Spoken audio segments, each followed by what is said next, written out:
समजत नाहीये हे. तू पण जर अस्मिताला समजून घे अर्जुन, मी तेच करत आलोय. हे बघ, I really love Asmi like anything. इच्छा पूर्ण करतो.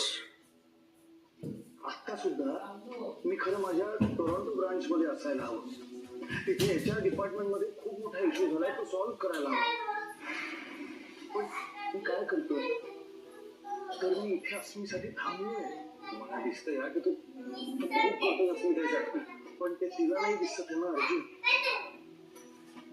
कधी कधी मला असं वाटतं की आमचं लॉंग डिस्टन्स मॅरेज होतं ना, तेच बरं होतं.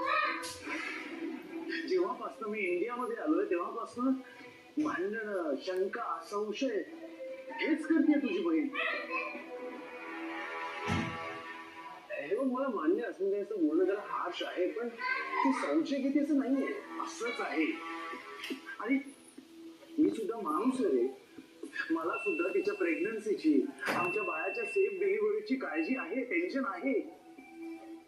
पण मी हिची किती चिडचिड